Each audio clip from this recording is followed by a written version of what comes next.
Sumainyo ang Panginoon. At sumairi. Ang mabuting balita ng Panginoon ayon kay San Mateo. Papuris sa iyo, Panginoon.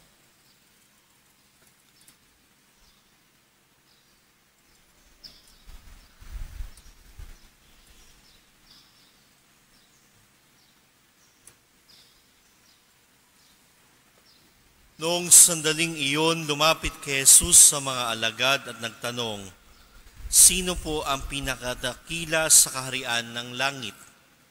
Tinawag ni Jesus ang isang bata, pinatayo sa harapan nila at sinabi, "Tandaan ninyo ito, kapag hindi kayo nagbago tumulad sa mga bata, hindi kayo mabibilang sa mga pinaghaharian ng Diyos.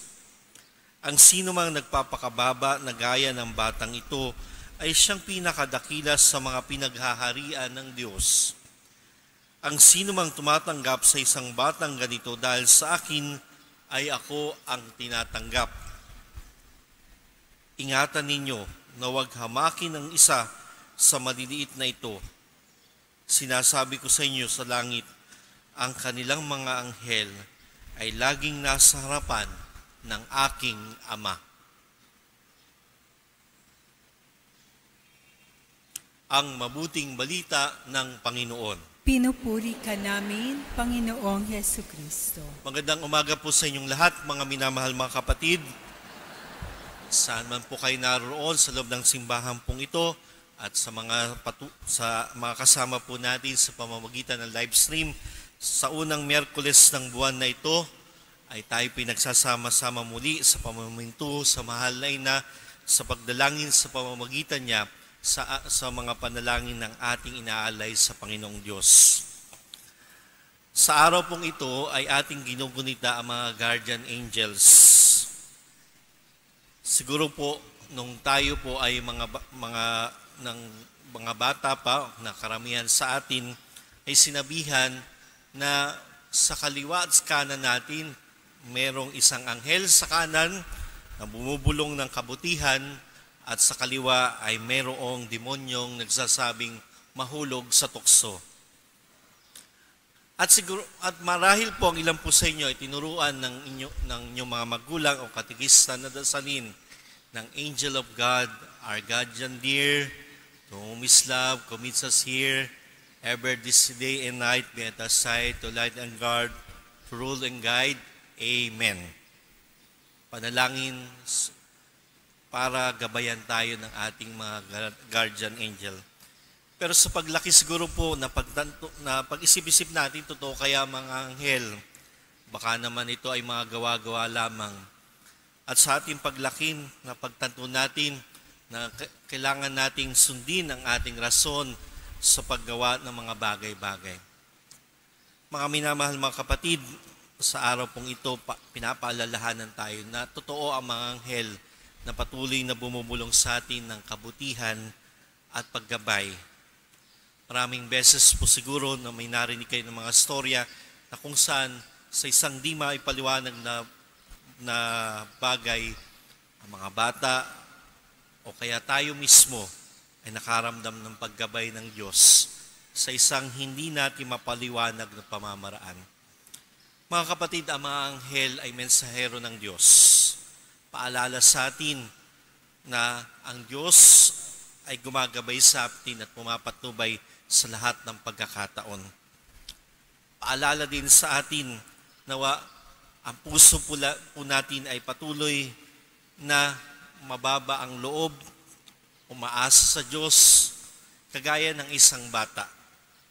Bata na kung saan hindi nagpapaalala sa atin na palaging umasa sa Diyos. Anong ibig ko pong sabihin?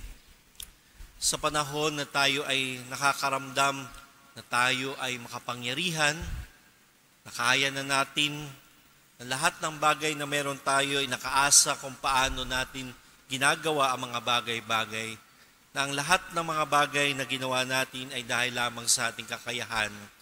May isang anghel nagsasabi sa ating huwag mong kakalimutan na ang karamihan pa rin nito ay galing sa Diyos.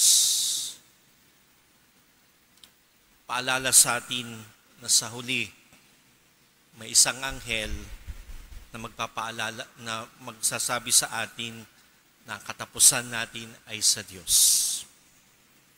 Mga minamahal mga kapatid, sa ating pagpapatuloy ng banal na misang ito, nawa ang mga bulong po ng kabutihan, bulong ng pagmamalasakit sa ating kapwa, bulong na para sa Diyos ay ating pong pakinggan. Siguro po nitong mga nakarang araw, nabalitaan nyo na po ang mga tatakbo po sa darating na halalan. May iba po sa kanila nagsabi po na binulungan sila ng Diyos para tumakbo.